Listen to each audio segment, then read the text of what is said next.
Welcome to Truth and Transcendence. You can find all our other episodes on truthandtranscendence.com.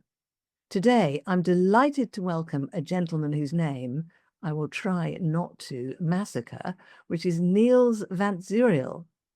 And Niels is a Rite of Passage facilitator who has spent over a decade guiding women into Ireland's wild landscapes and forgotten sacred sites.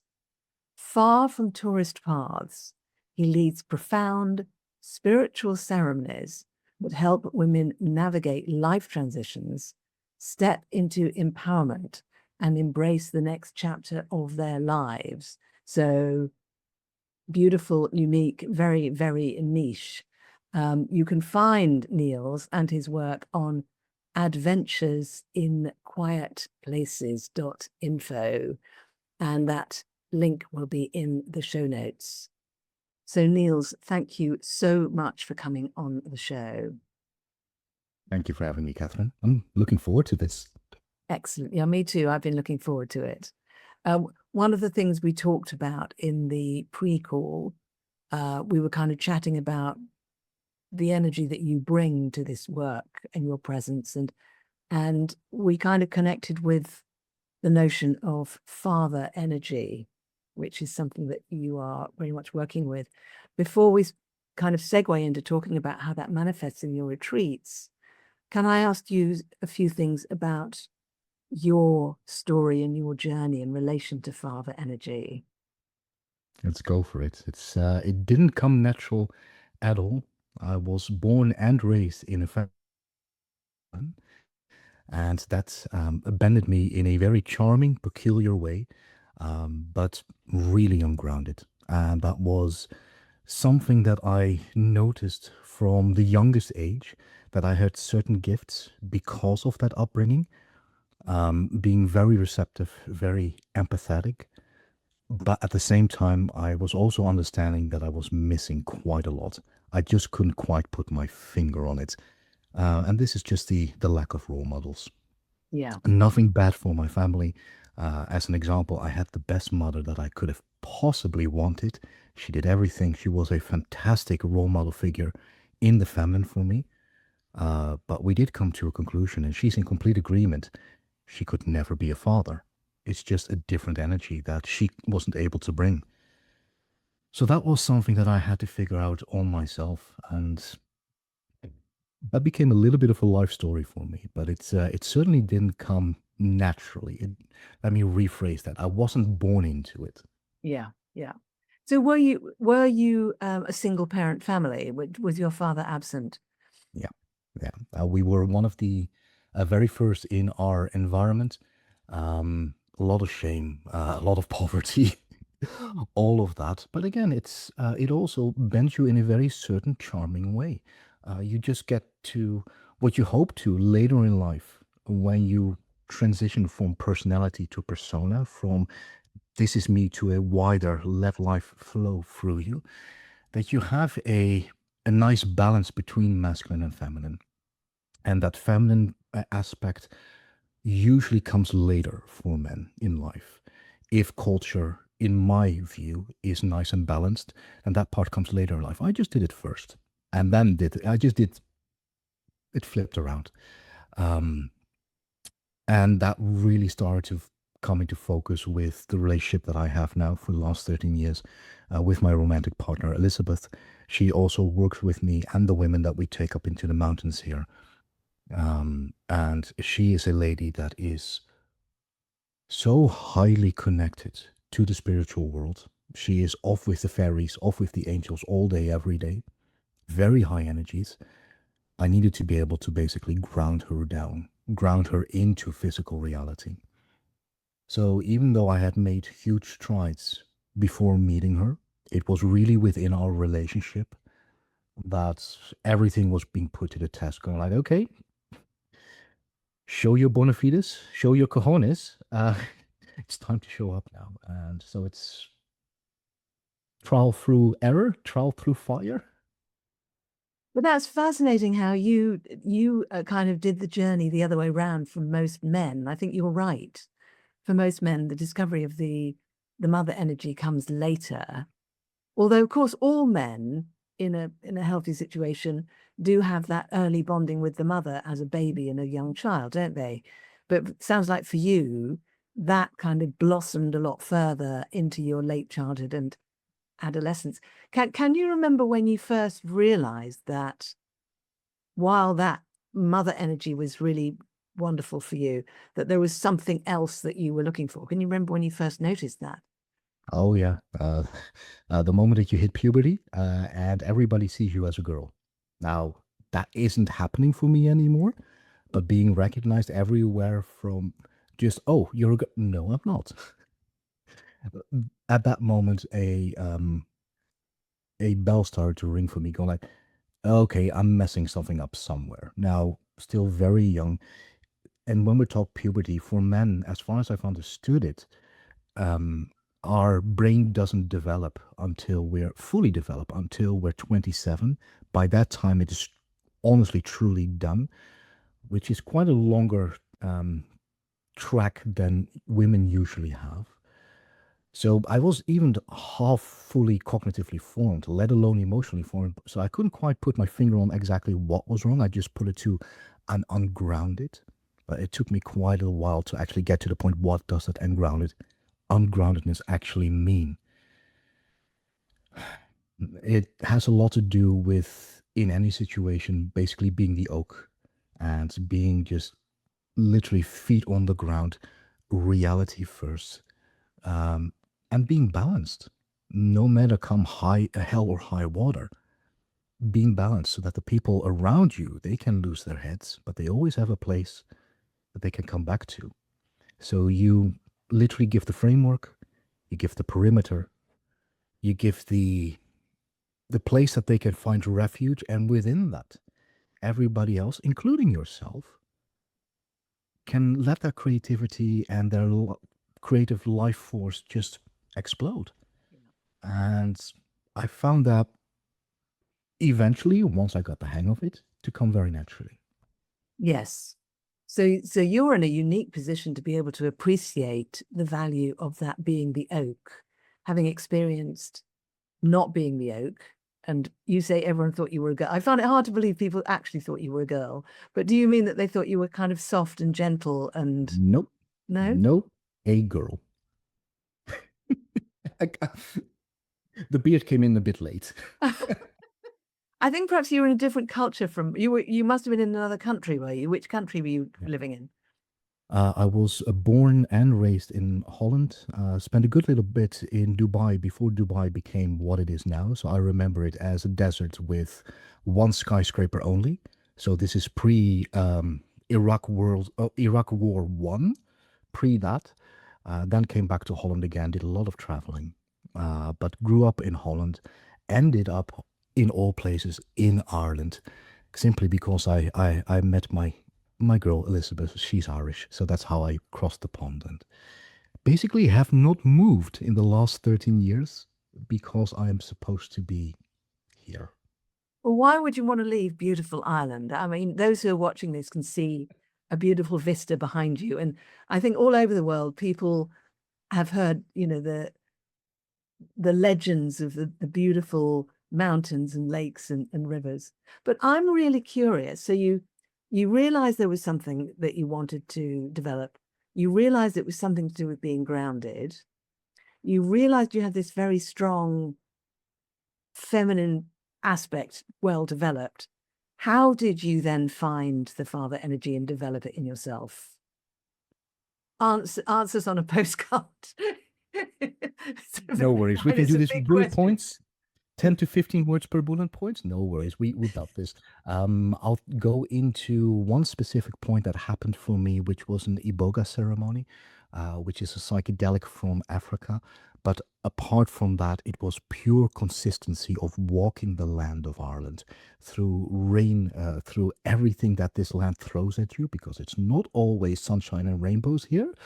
It is not. And as somebody who lives in Wales, I think you can really truly appreciate that. We've got some of the same weather.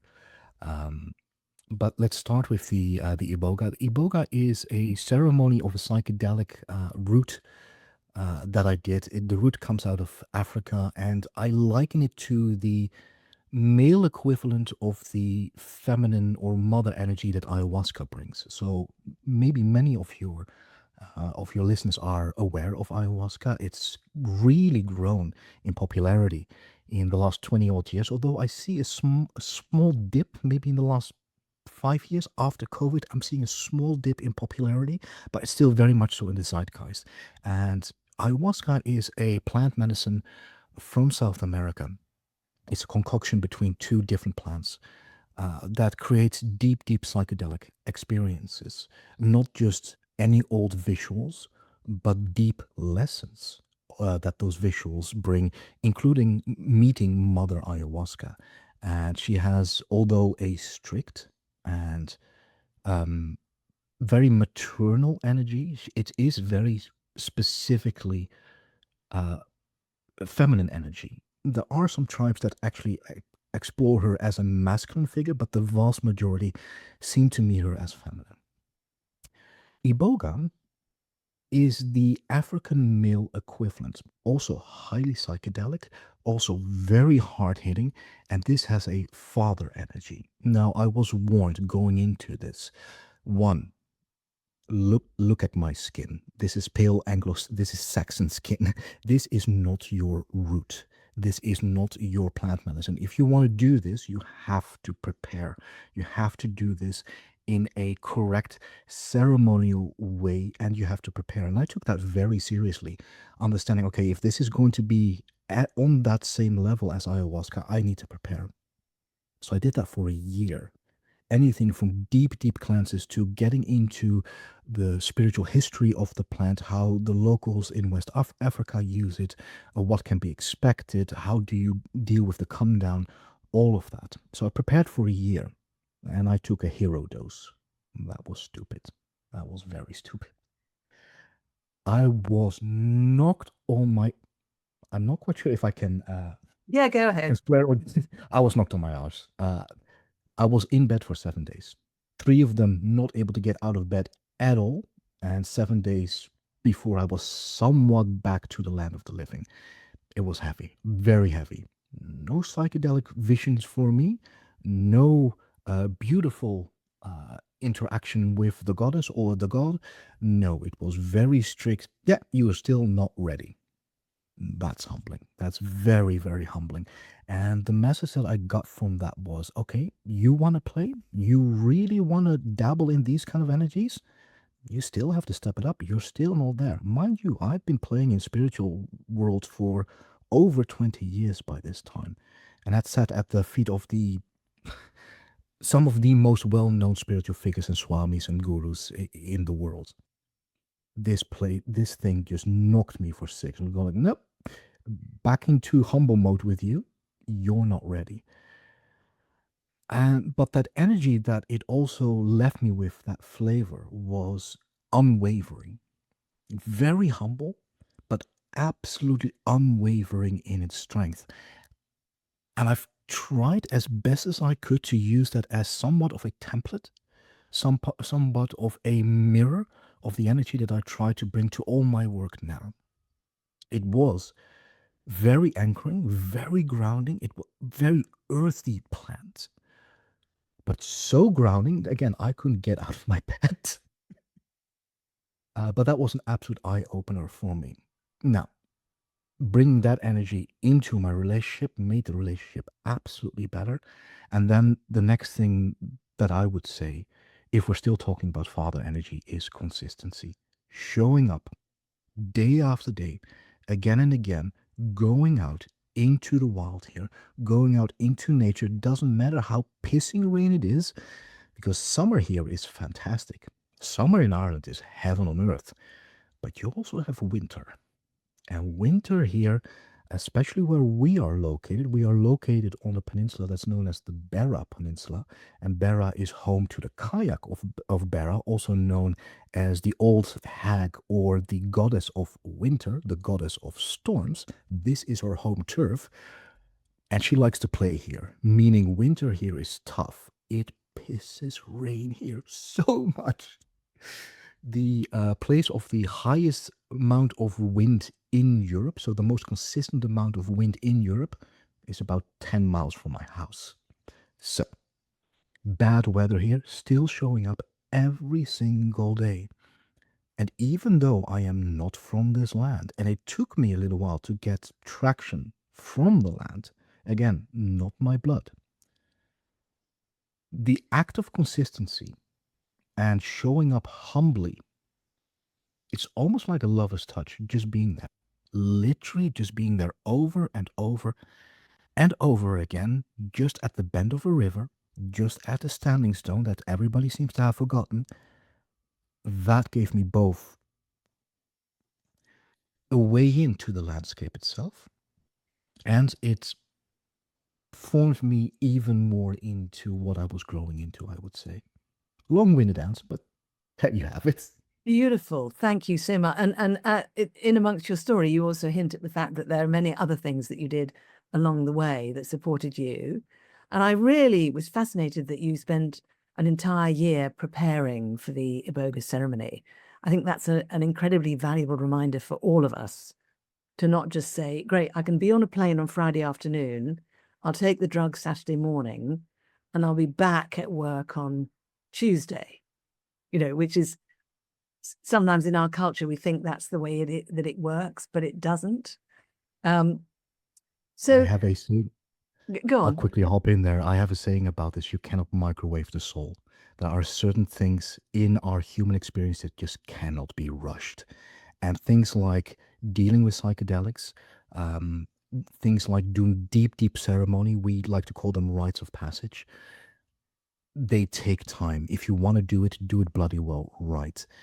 Also, there is this argument about unearned power, which which some psychedelic ceremonies can do. And if you're not ready for that power, and again, after a year of actually doing the work, I was still not ready. Um, if you get that power, if you are shown that power, and you are indeed not ready, it can seriously mess you up. Um, just a word of caution here. In general, people go into spirituality going, it's almost like either trying to find themselves again, or it's a very la-di-da attitude that people can go into spirituality with, not understanding that there is actual power in this kind of stuff, that you're dabbling with things that we not fully understand. Even the shamans in the tribes that have a living tradition, they have a really good ideas that we have lost, but they're still not quite sure about what we are actually dealing with. If you just hop into this and hop into an ayahuasca ceremony, there are the chances, or any kind of psychedelic or deep spiritual work, there are the chances that things go wrong. People do go crazy. Either they were unstable to begin with, or they're just not able to deal with the power. It's not a small thing that you're dabbling with here. Just wanted to put that in there. Well, thank you. I remember that a person I met years and years ago when I was working in a company, and I went on a sales appointment to sell our services to somebody, and there was this chap in a suit, proper decision maker, etc. After we met, he found out more about our organization, left his job, and came to work with us. And he then shared with me that on that day that he met me was the day that the 5-week acid trip he'd been on finished. He took one tab and he was on this trip for 5 weeks.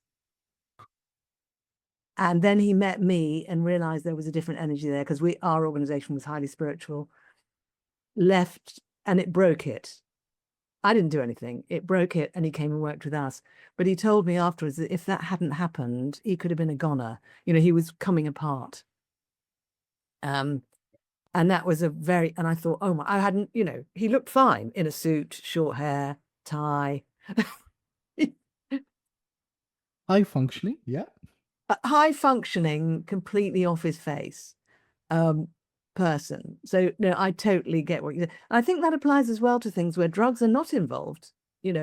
all sorts of different things we can do, tantra, meditation, all these different things we can do, not to underestimate the power of it. Absolutely. At the same time, also not running away from it. There is also such a thing as false humility and keeping yourself small. There will be a time, if you are in this world, that you will start to accumulate power. Now, the way that I identify that word power is, do you have the influence to, or do you have the potential to influence other people in their lives, either for good or for bad? And it's the moment that you figure out, I can help this person, but I can also hurt this person. Now you've understood that you actually have power.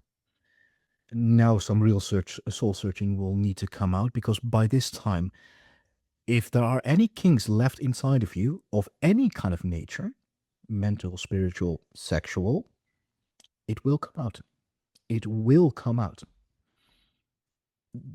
This is a very fraught. Is that the English word? It's a knife's edge kind of a journey, and you can fall off really quickly. Yeah. And by God, I am not perfect, but you do learn. Yeah, and you're working on it as you go, and as as you're speaking, you bring a kind of a thoughtfulness and a reflection in the way that you're speaking, and that speaks quite loudly as well, and I think in the spiritual world, sometimes people are very emphatic and certain and this, and sometimes that's a sign that they're not really connected to their spirituality. They're connected to an idea, which Oh, you just touched upon something, didn't you? Just that you're connected to an idea. I'll try to put something in there very quickly. This has to do, as far as I'm concerned, as well, a lot with just living on the internet nowadays. People are so connected to their screens. They are so connected to living online that the actual experiences that we still have in the outside world are starting to dwindle. But we are fully entranced with that little screen in front of our face. And as a trance worker, I can tell you that thing is a hypnotic device. It absolutely is. If you want to go really woo woo, it's a black mirror. I'll just leave that there. But we start to conflate the experiences that we read on the internet, the truisms that seem to float around in the trends, and the angers on the internet with our own personal experience, even though our experience might not even reflect that. We start to read into that. We are being married to an idea, which could even be an egregore. Again, a whole different subject. I'm just pointing this out.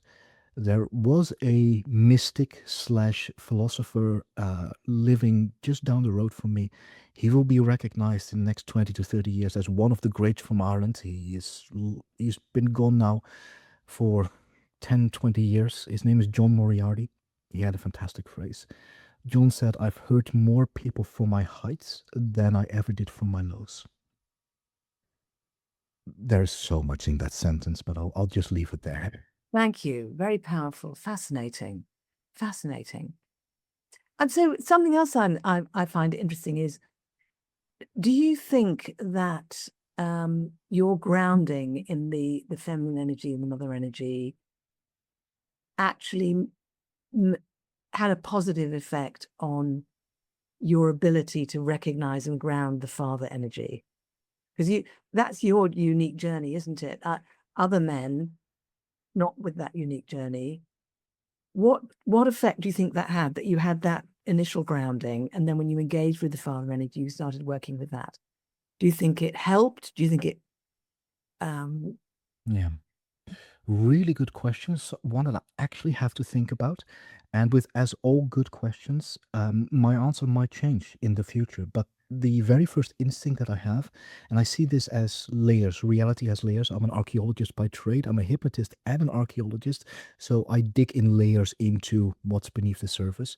And I've recognized that reality has layers. Sometimes those layers are contradicting. So I might be contradicting to myself. And it's, for me, a sign of a healthy human being, that they can dance within those paradoxes, that it's okay, and that you don't, I'm hypercritical about myself. It's okay to dance with the paradox. So the story that I'm going to tell you now is looking back how incredibly necessary the masculine is. Um, it is only now that if I were to put myself back into that very young lad, full on in his emotions and his feelings and intuitions and all of that, understanding if I would just have added a little bit of structure, a little bit more of groundedness in my personality, how much further, how much quicker I would have gone so much further. So it's really a deep appreciation of what the masculine brings, not as something that is more than, but absolutely as a unmistakable quality that is necessary within literally all of us. Yeah. Yeah. I agree. Do bring this to the ladies that I work with. We mainly work on pulling through the next version of themselves, and we really, really focus on the intense femininity that they bring. Oftentimes, because they are in the corporate world, there's a very deep masculine push energy that they're used to. They're completely burned out of that shit, and they don't want it anymore. But there are still very deep aspects before we go to the feminine energy that we tackle. What does it feel like when you actually set your boundaries and you patrol those boundaries? When you say no to that fucker of a boss that needs to be said no to? When you hold your boundary with your kids or with your friends? What does that feel like? And you actually start to live from that place, from that strength. Also with yourself. When are you telling yourself bullcrap? Be honest about that. What does it feel like when you allow things that you know that you shouldn't allow in habits, in dealing with people, in I'll doom scroll for another half hour. It's fine. It's Saturday night. What get in touch with that masculine energy of yourself. Now, for me, when we work with the ladies, it's at least 6 to 8 days in person.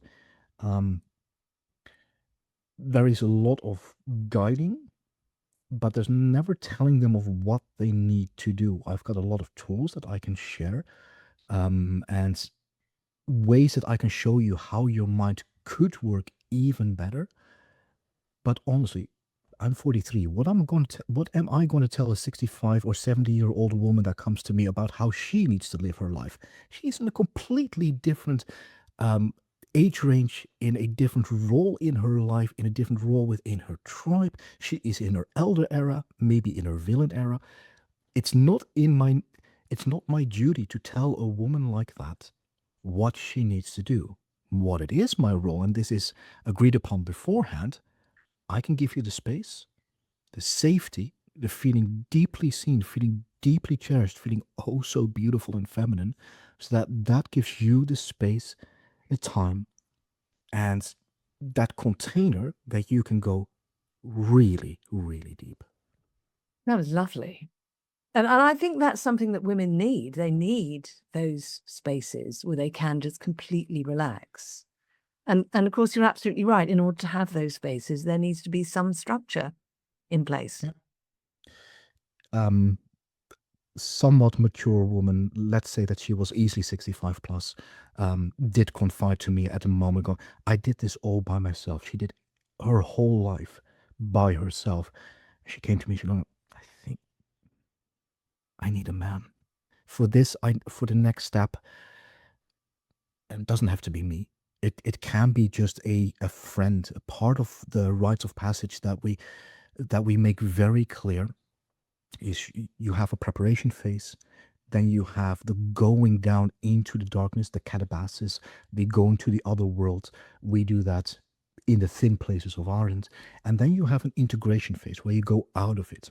And the integration phase, the way that our ancestors figured this out, was a place where you were seen by your tribe, where you were witnessed by your tribe.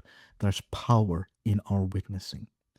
And the idea here is if you come out of a rite of passage, out of a long ceremony where your goal was, I need to become a different person, a new personality, I need to become a different role player in my tribe, in my family, when I come out, it is oh so tempting to fall back in my old habits. It is oh so comfortable and familiar to be the old me.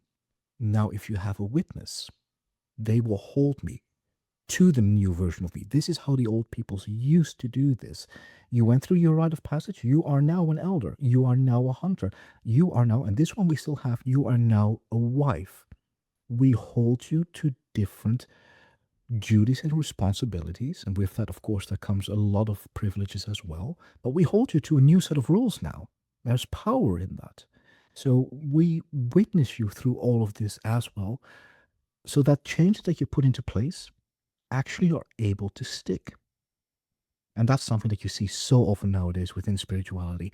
Let me just bash the ayahuasca ceremonies, and I really don't mean anything badly towards the plant medicine or the culture behind it, or even Mother Ayahuasca itself. But what I am noticing is the following: it's become a little bit of a cottage industry where the demand is so large that the receiving side tries to keep up, and the people that are jumping into that void are not always the most scrupulous people. Meaning, you have your experience, which might be fantastic, world shattering. You have a whole new idea of how the cosmos works, and now you're on a plane back to America or Canada. Okay, integrate that. You're not going to. The quickest way for the mind to deal with such a earth-shattering experience, if there's not a deep integration process, again, you cannot microwave the soul, is to just think about, oh, that was a lovely dream, or that was a lovely time, but I'm sure I imagined things, or to just not give it roots, and your personality just comes back with a vengeance to portray itself even stronger than it did before, because it now feels threatened. So there is a lot to be said about the integration process of these kind of deep spiritual processes that we go through, these deep spiritual experiences. I see that oftentimes lacking. I agree. I do see that as well. And in my work, I really emphasize the integration phase as well. I think often people think, well, the integration phase, you're just not really doing anything. You're just sort of sitting there doing nothing. But actually, that's not the case. But you can't microwave the soul is a great phrase. I absolutely love. I haven't heard that before. It's perfect for that. But you're very, very thorough in your work, and you're bringing that beautiful father energy, and these women are coming and working with you. Do you ever come across or get approached by men who want to develop more of that amazing balance between the mother energy and the father energy, which you've got? Like, you were born into the mother energy, and then later on you developed the father energy. That's a unique and really powerful blending. Do you ever get men approaching you, inquiring about how they might do that? Yes. Now we are going to go into a little bit of spicy territory, and I'm going to keep it very PG-13. One of the tools that I use with that I work with, and it's only one, but it's quite transformational, is growth through pleasure, and teaching the women that I work with to get into contact with their own reward centers in their own head. That anytime that they show up as the new person that they want to be, that they need to be, that they know this is that larger being that I want to pull through, I'm showing up as her, automatically your reward systems in your own mind release a wave of pleasure. These are not just words, this is something that you feel viscerally. Now, I will leave it to the imagination of your audience what that might mean. Trust me that I do speak to the husband, the um, when you are the engaged partners of the women that I work with, but it's usually after they figure out, oh, what you can actually do with this. Then the talk starts to happen about. sure, you can do this, but if you just do this as a button that you want to push, sorry, but the magic just goes away. If you instead hold yourself as that container where somebody can actually feel so incredibly beautiful that you can look them in the eyes and they can feel and sense from you that they see who you are as a woman and that they feel so deeply safe and cherished. That is the container where they can completely unravel. So if you push the button, then it's a fantastic experience. But so within that context, yes, the partners do come back on like, okay, show me. How do you do this? But and Amazing. for that, again, it's all presence. It's all presence. It really is. Absolutely. Yeah. Beautiful. I mean, the thing you say about pleasure, I've had experiences where let's say I've attended a workshop or I've held a workshop or something where the energy has absolutely been incredible and it's been a wonderful experience and the feeling of pleasure, it's not a sexual pleasure, it's a body pleasure, an emotional pleasure, a soul pleasure, is profound and deep and incredibly nourishing. And of course, I am then much more receptive to connection and responding to life and appreciating the wonder of the universe and all of those things. It's a natural thing. So I can see how that could work for these people, you know. And I imagine that these men, if they then embrace that then helps them to become more fully formed as a man. Would you say that's true? Oh, you are so intuitive, right on the, you are hitting it right on the head there. So my ultimate goal and hope, and we really do not take any prisoners. The change or the phrase that I use is life changing the way that it actually is supposed to be life changing. We've all seen the word life changing being watered down to mean absolutely nothing nowadays. We have a chocolatier in our little town that has life changing chocolate. Now his chocolate is really good, but I'm just saying life changing is has been watered down. But I really do mean the work that we do, if you fully commit to it, is life changing.